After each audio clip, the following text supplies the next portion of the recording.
டே 2 காலையில் 3:40க்கெலாம் எழுந்துட்டு முன்னாடி நாள் என்னெல்லாம் படித்தோமோ அது எல்லாத்தையுமே ஒரு தடவை ரிவிஷன் பண்ணிவிட்டு ரீகால் பண்ணி பார்த்துட்டு அன்னைக்கான சிலபஸில் நான் ஷெடியூல் போட்டு வச்சுட்டேன். அந்த ஷெடியூல்லாம் கம்ப்ளீட் பண்ணணும், அட்லீஸ்ட் ஒரு 90% கம்ப்ளீட் பண்ணணும் அப்படின்ற ஒரு டார்கெட்டில் இருந்தேன்.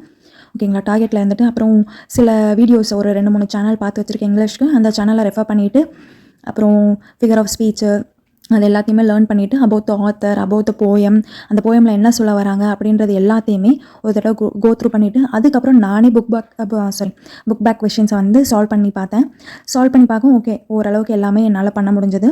நீங்களும் இதே மாதிரி ட்ரை பண்ணுங்கள். ஒரு தடவை நீங்கள் வீடியோ கோ த்ரூ பண்ணிவிட்டு அந்த கான்செப்டை புரிஞ்சுட்டு உங்களால் புக் பேக் கொஷின்ஸ்லாம் சால்வ் பண்ண முடியுதா அப்படின்ட்டு நீங்களே பண்ணி பாருங்கள். உங்களால் பண்ண முடிஞ்சிச்சுன்னா வெல் அண்ட் குட். அப்படி முடியல அப்படின்னா திருப்பி ஒரு தடவை அந்த போயமோ அந்த ப்ரோஸோ இல்லை அபவுட் த ஆத்தரோ எதுவாக இருந்தாலும் ஒரு தடவை கோ த்ரூ பண்ணிவிட்டு நீங்கள் பண்ணிங்க அப்படின்னா கண்டிப்பாக உங்களாலையும் சால்வ் பண்ண முடியும். அதுக்கப்புறம் ப்ரீவியஸ் இயர் கொஷின்ஸ் வந்து ஜென்ரல் இங்கிலீஷில் வந்து போட்டு பாருங்கள். லைக் இந்த போட்டு பார்த்துட்டு அப்புறம் டே 1 நான் வந்து ஜென்ரல் இங்கிலீஷ் டெஸ்ட் எழுதியிருந்தேன். அதோட அனாலிசிஸும் பண்ணிவிட்டேன். அடுத்த போயம்ஸ் எல்லாத்தையுமே கவர் பண்ண ஆரம்பிச்சிட்டேன். அன்றைக்கி போட்ட அந்த ஷெடியூல் எல்லாத்தையும் ஆல்மோஸ்ட் ஜென்ரல் இங்கிலீஷ் வந்து கம்ப்ளீட் பண்ணிட்டேன்.